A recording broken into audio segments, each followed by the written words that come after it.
que vous avez beaucoup de questions et on en entend souvent par rapport à la légende de cet alcool.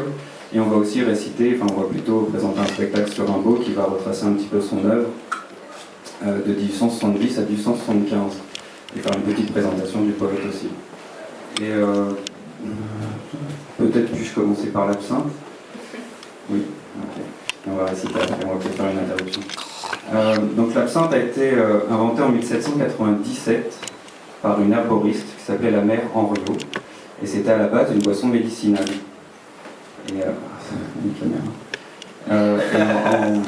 Et donc en 1798, son beau-père décide de faire une distillerie. Donc c'est dans le Val de Travers à Couvet, dans le Jura, à la frontière donc française. Et pour échapper aux droits de douane, en 1805, il va installer une distillerie à Pontarlier. Donc c'est vraiment Pontarlier devenu pour cela la capitale de l'absinthe. Donc si vous allez un jour dans le Doubs, allez à Pontarlier et visitez les distilleries. Et ensuite, petit à petit, alors que l'absinthe était une boisson plutôt réservée à la bourgeoisie, en 1850, la fée verte, les grands boulevards, etc., il y a eu une épidémie de phylloxéra en 1863 qui nous a fait perdre les vignes françaises. C'est pour cela qu'ils ont déplacé les vignobles, je ne sais plus comment on dit, en Afrique du Sud pour sauver les cépages français. Et dès lors, en 1870, 90% des apéritifs qui étaient consommés en France, c'était l'absinthe. Donc l'absinthe est vraiment la boisson nationale française, au moins au 19e.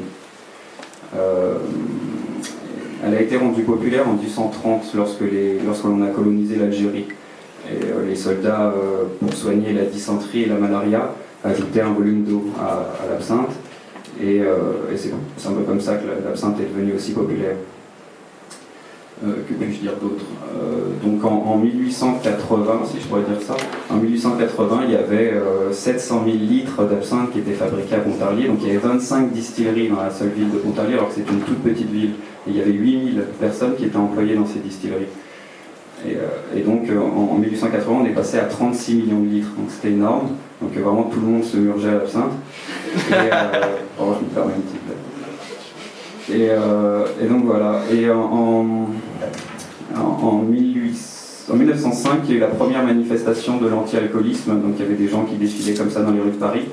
Parce que la boisson était devenue tellement populaire que, comme tout ce qui est populaire, il y a un effet, je ne sais plus comment on dit, un contre-coup un petit peu, et les gens fabriquaient eux-mêmes leur absinthe. Donc c'est pour ça que les gens viennent nous voir en disant « Ah, mais c'est l'absinthe originale, est-ce qu'il y a encore le truc qui rend fou, etc. » Donc oui, les absinthes que nous proposons ici sont les recettes originales, les absinthes que nos aïeux buvaient à l'époque. Mais en fait, il y avait des gens à Paris qui fabriquaient de l'absinthe qui contenait du sulfate de zinc. Et en fait, il y a de la méthanol dedans, donc c'est très dangereux. C'est ça qui rend fou et aveugle. Et en fait, c'est pas l'absinthe. Et donc, l'absinthe, par disposition préfectorale, a été quand même interdite en 1915 parce que la guerre arrivait et il fallait que nos soldats aient toutes leurs capacités. Et il y avait aussi des faits de violence conjugale, de meurtre qui étaient imputables à l'alcoolisme en France, parce que tout le monde est alcoolique en France. Et, non mais c'est vrai. Mais c'est bien pour nous. Et donc l'absinthe a été interdite sous Raymond Poincaré. Et en 1988, ou non d'abord 83, Mitterrand, notre président, est parti manger à Neuchâtel dans un hôtel, et puis le cuisinier lui a fait, parce que l'absinthe était clandestine à cette époque, elle n'a pas disparu, et il lui a fait un dessert qu'on appelle le dessert à la fée verte évidemment, et Mitterrand, il a été licencié pour cela, et Mitterrand a été très enjoué de boire à nouveau, de manger quelque chose à l'absinthe. Il a dit à Michel Rocard, ah non, ce serait fantastique quand même, c'est un trésor national, et donc en 1988, Michel Rocard a pris les dispositions pour réintégrer l'absinthe. Et lentement, petit à petit, en 2005, en Suisse, l'absinthe a été reproposée, redistillée et rendue légale. Donc voilà. Donc c'est assez récent. Et est-ce que je pourrais ajouter? Non, c'est bon. Là, vous avez une bonne idée de ce qu'est l'absinthe. Donc, ah oui, tiens, je vais peut-être en profiter pour le dire maintenant, parce que tout le monde me pose des questions. Donc l'absinthe, la fée bleue qui est ici, c'est la recette originale, donc celle qui est distillée à Couvet. Donc ce qui était, je disais, le centre historique, le point de départ de l'absinthe. Et à droite, la blanche, l'angélique, est une absinthe, c'est la même recette à 72 degrés, seulement elle est plus forte. Et à droite, donc c'est une absinthe qui est amère et grasse, et l'autre est verte, donc herbacée et florale, avec des plantes jurassiennes, 10 plantes aromatiques, même du sapin, elle est délicieuse, elles le sont toutes, buvez toutes, les absinthes qu'on propose. Et à droite aussi, il y a une absinthe américaine, donc une absinthe qui a été fabriquée à Boston en 1902, mais qui, elle, contient des agrumes, donc citron vert, citron, mandarine, citron vert, mandarine, et j'en oublie un, menthe. Voilà, donc j'ai dit, merci beaucoup pour votre gentille attention. Buvez maintenant.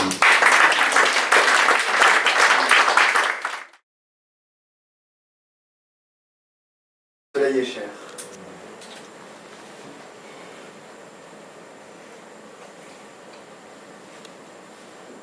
Le soleil, le foyer de tendresse et de vie, verse l'amour brûlant à la terre, ravie. Et quand on est couché sur la vallée, on sent que la terre est nubile et déborde de sang, que son immense sein soulevé par une âme est d'amour, comme Dieu, de chair, comme la femme, et qu'il renferme, gros de sève et de rayons, le grand fourmillement de tous les embryons, et tout croît et tout monte. Ô Vénus, ô déesse, je regrette les temps de l'antique jeunesse, des satyres lascifs, des faunes animaux, Dieu qui mordait d'amour l'écorce des rameaux, et dans les nénuphars, baiser la nymphe blonde.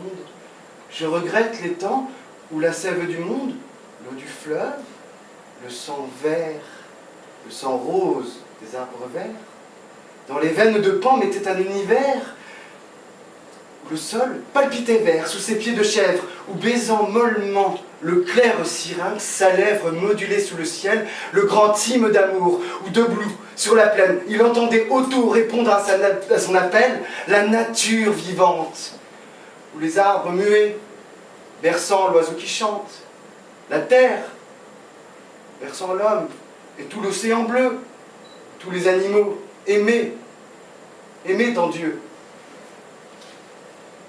Je regrette les temps de la grande Cybèle qu'on disait parcourir, gigantesquement belle sur un grand char d'airain les splendides cités. Son double sein versé dans les immensités, le pur ruissellement de la vie infinie. L'homme sucé heureux, sa mamelle bénie, comme un petit enfant, jouant sur ses genoux. Parce qu'il était fort, l'homme était chaste et doux. Misère. Maintenant il dit, je sais les choses, et va, les yeux fermés et les oreilles closes, et pourtant plus de Dieu, l'homme est roi, l'homme est Dieu, mais l'amour, voilà la grande foi. Oh, s'il puisait encore à ta mamelle, grande mère des dieux et des hommes, si belle, s'il n'avait pas laissé l'immortelle Astarté, qui jadis, émergeant de l'immense clarté des flots bleus, fleur de chair, que la vague parfume, montra son nombril rose, où vint neiger l'écume, et fit chanter, déesse aux grands yeux noirs vainqueurs, le rossignol au bois, et l'amour dans les cœurs. Je crois en toi. Je crois en toi, divine mère, Aphroditée marine. Oh, la route est amère depuis que l'autre Dieu nous attelle à sa croix. Chair, marbre, fleur, Vénus, c'est en toi que je crois. Oui, l'homme est triste, ailé, triste, sous le ciel vaste. Il a des vêtements, parce qu'il n'est plus chaste, parce qu'il a sali son fier buste de Dieu, et qu'il a rabougri, comme une idole au feu, son corps olympien aux servitudes sales. Oui, même après la mort, dans les squelettes pâles, il veut vivre insultant la première beauté. Et l'idole, où tu mis tant de virginité, où tu divinisas notre argile, la femme, afin que l'homme pût éclairer sa pauvre âme et monter lentement dans un immense amour, de la prison terrestre à la beauté du jour. La femme ne sait plus même être courtisane. C'est une bonne farce, c'est tout le monde ricane au nom doux et sacré de la grande Vénus. Si les temps revenaient, les temps qui sont venus, car l'homme a fini. L'homme a joué tous les rôles. Au grand jour, fatigué de briser des idoles, il ressuscitera, libre de tous ses dieux. Et comme il est du ciel, il scrutera les cieux. L'idéal, la pensée invincible, éternelle, tout le Dieu qui vit sous son argile charnelle montera, brûlera sous son front. Et quand tu le verras sonder tout l'horizon, contempteur des vieux jougs, libre de toute contrainte, tu viendras lui donner la rédemption sainte, splendide, radieuse. Au sein des grandes mers, tu surgiras jetant sur le vaste univers l'amour infini dans un infini sourire. La terre vibrera comme une immense lyre dans le frémissement d'un immense baiser. Le monde a soif d'amour et tu viendras l'apaiser. Ô splendeur de la chair, ô splendeur idéale, ô renouveau d'amour, aurore triomphale courbant à leurs pieds les dieux et les héros, Callipyge la blanche et le petit Eros effleureront, couverts de la neige des roses, les femmes et les fleurs sous leurs beaux pieds écloses. Ô grande Arianée qui jette tes sanglots sur la rive en voyant fuir là-bas sous les flots, blanche sous le soleil la voile de Thésée. Ô douce vierge enfant qu'une nuit a brisée. Tais-toi. Sur son char d'or, brodé de noirs raisins, Lysios, promené dans les champs phrygiens par des tigres lascifs et des panthères rousses, le long des fleuves bleus, rougit les sombres mousses. Zeus, taureau, sur son cou, berce comme une enfant le corps nu d'Europée, qui jette son bras blanc au cou nerveux du dieu, frissonnant dans la vague. Il tourne lentement vers elle, son œil vague. Elle laisse traîner sa pâle joue en fleurs au front de Zeus. Ses yeux sont fermés. Elle meurt dans un divin baiser. Et le flot qui murmure de son écume d'or fleurit sa chevelure. Entre le laurier rose et le lotus jaseur glisse amoureusement le grand cygne rêveur embrassant la Léda des blancheurs de son aile, et tandis que Cypris passe étrangement belle et cambrant les rondeurs splendides de ses reins, étale fièrement l'or de ses larges seins, et son ventre neigeux brodé de mousse noire. Héraclès, le dompteur qui, comme une gloire, fort ceint son vaste corps de la peau du lion, s'avance front terrible et doux à l'horizon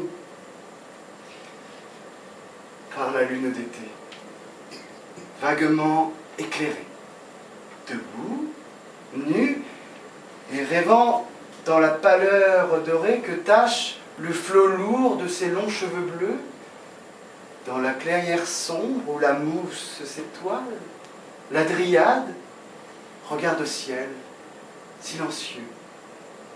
La blanche sélénée laisse flotter son voile, craintif sur le pied du bel Endymion, et lui jette un baiser dans un pâle rayon.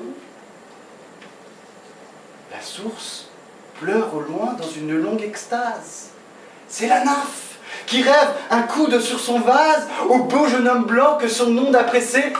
Une brise d'amour dans la nuit a passé, et dans les bois sacrés, dans l'horreur des grands arbres, majestueusement debout, les sombres marbres, les dieux, au fond duquel le bouvreuil fait son nid. Les dieux écoutent l'homme et le monde infini.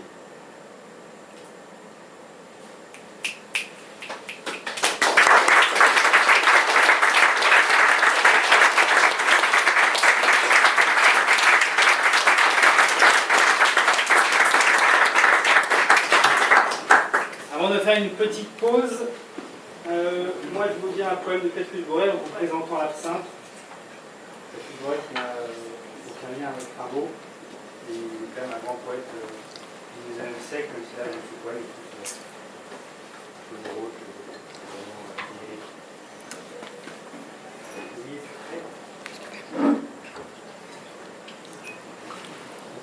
votre absinthe est versée dans un verre de cristal. Mettez sur la pelle en métal le sucre en 2 pierres cassées. Et l'une sur l'autre placée.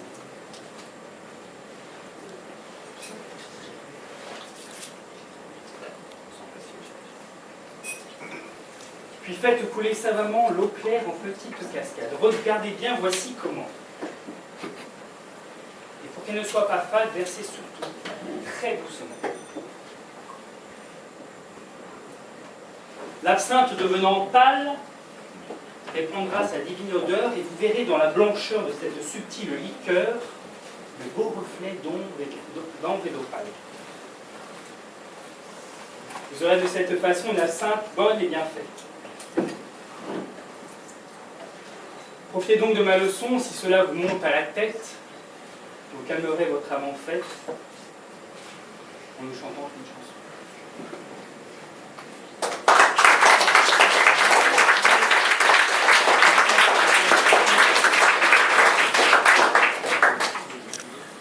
On va faire une petite pause.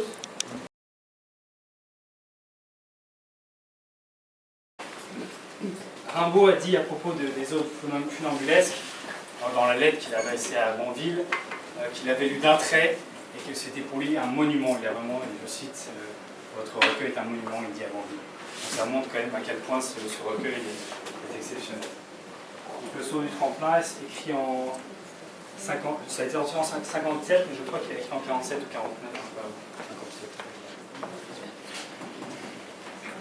Clown admirable en vérité.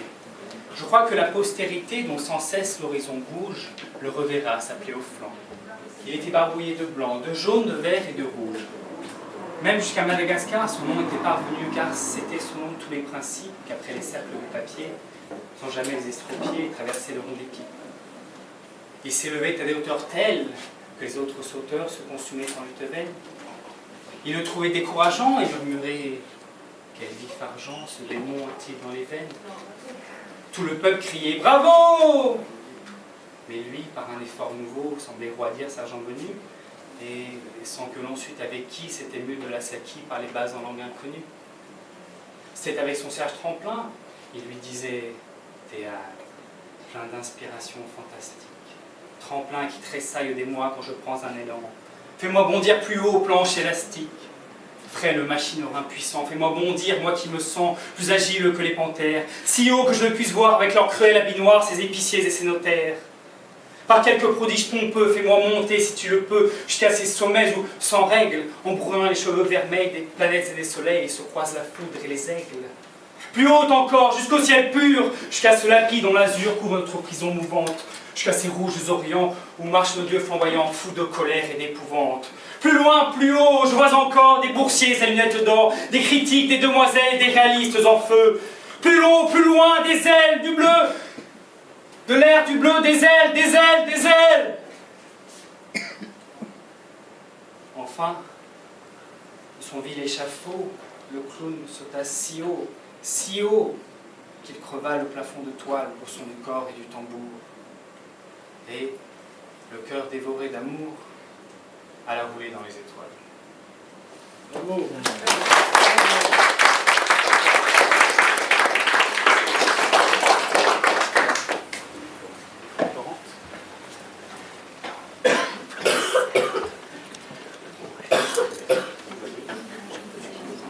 Je vous dire la Vénus Anadyomène.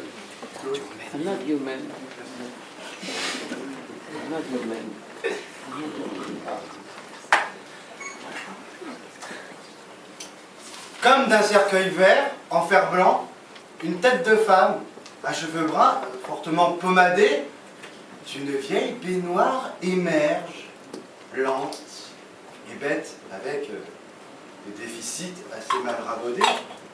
Puis le col, gras et gris, les larges omoplates qui saillent, le dos court qui rentre et qui ressort, puis la rondeur des reins semble prendre de l'essor. La graisse sous la peau paraît en feuilles plates. L'échine est un peu rouge.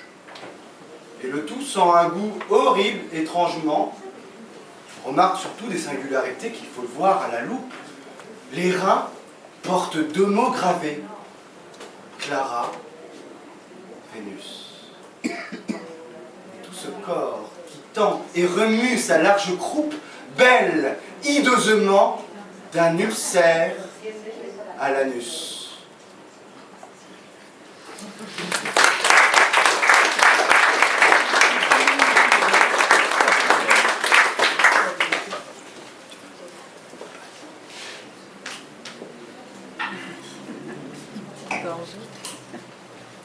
Je veux dire à présent le bal des pendus, qui montre une autre facette de Rimbaud. Ô gibet noir, manchot aimable, danse, danse les paladins, les maigres paladins du diable, les squelettes de Saladin. Messire Belzébuth tire par la cravate ses petits pantins noirs grimaçant sur le ciel, et leur claquant au front un revers de savate les fait danser, danser au son d'un vieux Noël. Et les pantins choqués enlacent leurs bras grêles, comme des orgues noirs les poitrines à jour que serraient autrefois les jantes damoiselles, se heurtent longuement dans un hideux amour. Hurrah! Les gais danseurs qui n'avaient plus de panse, on peut cabrioler, les tréteaux sont si longs. Hop! Qu'on ne sache plus si c'est bataille ou danse. Belzébuth enragé racle ses violons. Aux durs talons, jamais on use sa sandale. La plupart a quitté la chemise de peau, le reste est peu gênant et se voit sans scandale. Sur les crânes, la neige applique un blanc chapeau. Le corbeau fait panache à ses têtes fêlées. Un morceau de chair tremble à leur maigre menton. On dirait tournoyant dans les sombres mêlées des preux raides, heurtant armure de carton. Hurrah! La bise siffle au grand bal des squelettes. Le gibet noir mugit comme un orgue de fer. Les loups vont répondant des forêts violettes. À l'horizon, le ciel est d'un rouge d'enfer. Hola!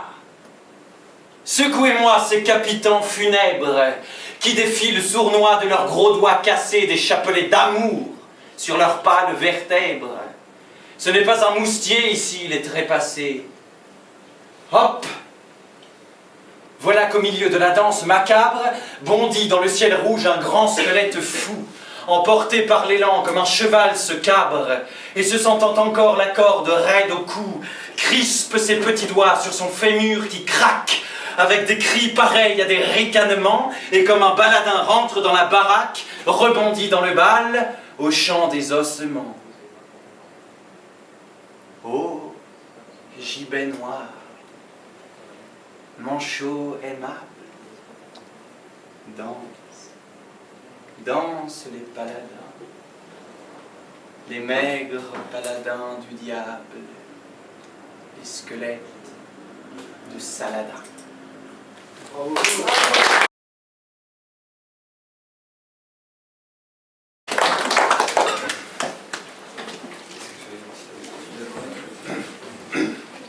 Le dormeur du Val. C'est un trou de verdure où chante une rivière accrochant follement aux herbes des haillons d'argent, où le soleil de la montagne fière luit. C'est un petit Val qui mousse de rayons. Un soldat jeune, bouche ouverte, tête nue, et la nuque baignant dans le frais cresson bleu d'or. Il est étendu dans l'herbe, sous la nue, pâle dans son lit vert où la lumière pleut. Les pieds dans les glaïeuls, il dort, souriant comme sourirait un enfant malade. Il fait un somme. Nature berce-le chaudement, il a froid. Les parfums ne font pas frissonner sa narine. Il dort dans le soleil, la main sur sa poitrine tranquille. Il a 2 trous rouges au côté droit.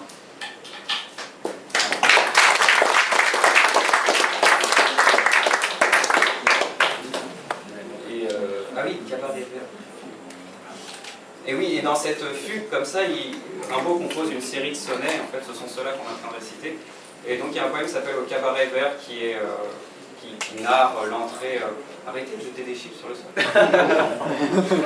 Qui narre l'entrée de Rimbaud à Charleroi. Donc Pierre le récite bien avec moi. Applaudissons Pierre.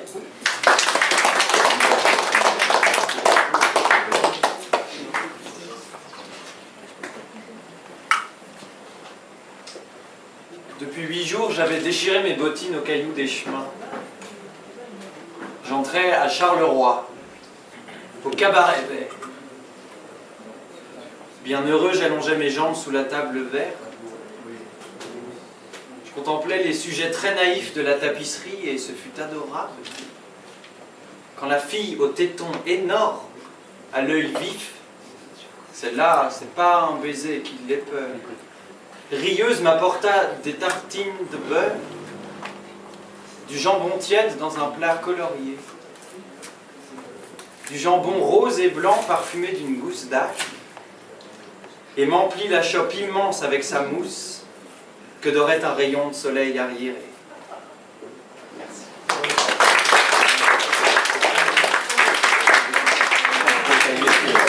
J'ai pensé directement. Donc du coup, je vais vous reciter le pantomime.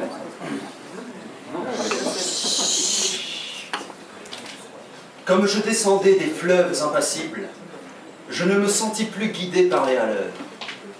Des peaux rouges criards les avaient pris pour cible, les ayant cloués nus au poteau des couleurs. J'étais insoucieux de tous les équipages, porteurs de blés flamands ou de cotons anglais. Quand avec mes haleurs on finit ces tapages, les fleuves m'ont laissé descendre où je voulais. Dans le clapotement furieux des marées, moi, l'autre hiver, plus sourd que les cerveaux d'enfants, je courus. Et les péninsules des marées n'ont pas subi tohu-bohu plus triomphant. La tempête a béni mes éveils maritimes. Plus léger qu'un bouchon, j'ai dansé sur les flots qu'on appelle rouleurs éternels de victimes, 10 nuits, sans regretter l'œil niais des falots. Plus douce qu'aux enfants la chair des pommes sûres, l'eau verte pénétra ma coque de sapin. Et des taches de vin bleu et des vomissures me lava, dispersant gouvernail et grappin. Et dès lors, je me suis baigné dans le poème de la mer, infusé d'astres et lactescents, dévorant les azurs verts où flottaison blême et ravie, un noyer pensif, parfois décent. Ou teignant tout à coup les bleuités, des lyres et rythmes lents sous les rutilements du jour, plus forte que l'alcool, plus vaste que vos lyres, fermentent les rousseurs amères de l'amour. Je sais les cieux crevant en éclairs, et les trombes, et les ressacs, et les courants. Je sais le soir, l'aube exaltée, ainsi qu'un peuple de colombes, et j'ai vu quelquefois ce que l'homme a cru voir. J'ai vu les soleils bas tachés d'horreurs mystiques, illuminant de longs figements violets. Pareil à des acteurs de drames très antiques, les flots roulant au loin leurs frissons de volée.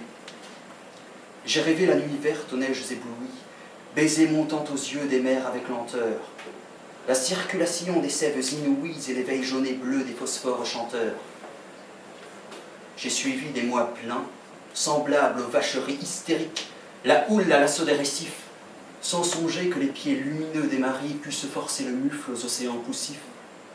J'ai heurté, savez-vous, d'incroyables Florides, mêlant aux fleurs des yeux de panthères apodums, des horizons tendus comme des brides, des arcs-en-ciel tendus comme des brides sous l'horizon des mers à de glauques troupeaux.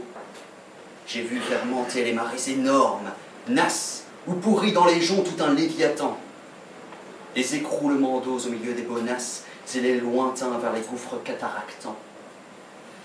Glaciers, soleil d'argent, flonac reçus de braise, échouages hideux au fond des golfes bruns où les serpents géants dévoraient des punaises, choix des arbres tordus avec de noirs parfums. J'aurais voulu montrer aux enfants ces dorades du flot bleu, ces poissons d'or, ces poissons chantants. Les écumes de fleurs ont bercé mes dérades, ces d'ineffables vents m'ont ailé par instants. Parfois, martyr lassé des zones et des pôles, la mer dont le sanglot faisait mon roulis doux, montait vers moi ses fleurs d'ombre aux ventouses jaunes, et je restais ainsi qu'une femme à genoux. Presqu'île, ballottant sur mes bords les querelles et les fientes d'oiseaux clabaudeurs aux yeux bleus. Et je voguais lorsqu'à travers mes liens frêles, des noyés descendaient dormir à reculons. Or moi, bateau perdu sous les cheveux des anses, jeté par l'ouragan dans les terres sans oiseaux, moi dont les monitors et les voiliers des anses n'auraient pas repêché la carcasse ivre d'eau, libre, fumant, monté de brumes violettes, moi qui trouais le ciel rougeoyant comme un mur, qui porte confiture exquise au bon poète, des lichens de soleil et des morves d'azur, qui courait, taché de lunules électriques, planche folle escortée des hippocampes noirs, quand les juillets faisaient crouler à coups de trique les cieux ultramarins aux ardents entonnoirs. Moi qui tremblais sans engeindre à 50 lieues le rut des béhémoths et les maelstroms épais, fileur éternel des immobilités bleues, je regrette l'Europe aux anciens parapets.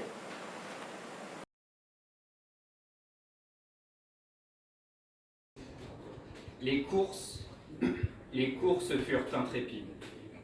Comme aujourd'hui le repos pèse, par les steamers et les rapides, que me veut cette at-home obèse? Nous allions, vous en souvient-il, voyageurs, où ça disparu, filant léger dans l'air subtil, deux spectres joyeux, on eût cru.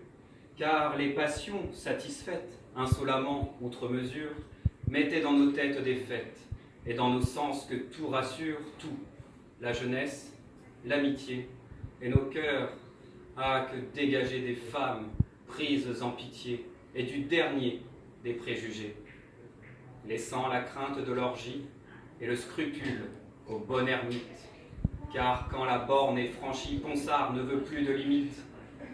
Entre autres blâmables excès, je crois que nous bûmes de tout, depuis les plus grands vins français jusqu'à ce faro, jusqu'au stout, en passant par les eaux de vie qu'on cite comme redoutables. L'âme, au 7e ciel, ravie, le corps, plus humble sous les tables. Des paysages, des cités, posaient pour nos yeux jamais là. Nos belles curiosités eussent mangé tous les atlas, fleuves et monts, bronzes et marbres, les couchants d'or, l'aube magique, l'Angleterre, mère des arbres, fille des beffrois, la Belgique.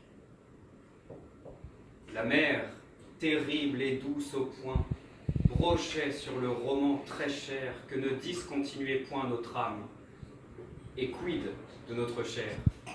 Le roman de vivre à deux hommes, mieux que non pas d'époux modèles chacun, au tas versant des sommes de sentiments, forts et fidèles. L'envie aux yeux de basilic censurait ce mode d'écho. Nous dînions du blâme public et soupions du même fricot. La misère aussi faisait rage. Par des fois, dans le phalanstère, on ripostait par le courage, la joie et les pommes de terre. Scandaleux, sans savoir pourquoi. Peut-être que c'était trop beau, mais notre couple restait quoi? Comme deux bons porte-drapeaux. Quoi, dans l'orgueil d'être plus libre que les plus libres de ce monde, sourd aux gros mots de tout calibre, inaccessible au rire immonde. Nous avions laissé sans émoi tous impédiments dans Paris, lui, quelques sots bernés, et moi, certaines princesses souris, une sotte qui tourne à pire. Puis, soudain, tomba notre gloire, tels nous des maréchaux d'empire déchus en brigands de la Loire. Mais c'était une permission, pour parler militairement, que notre séparation. Permission sous nos semelles. Et depuis combien de campagnes? Pardonnâtes-vous aux femelles? Moi, j'ai peu revu ces compagnes, assez toutefois pour souffrir. Ah, quel cœur faible que mon cœur! Mais mieux vaut souffrir que mourir, et surtout mourir de langueur. On vous dit mort, vous, que le diable emporte avec qui la colporte, la nouvelle irrémédiable qui vient ainsi battre ma porte. Je n'y veux rien croire, mort, vous, toi, Dieu parmi les demi-dieux, ceux qui le disent sont des fous, morts, mon grand péché radieux.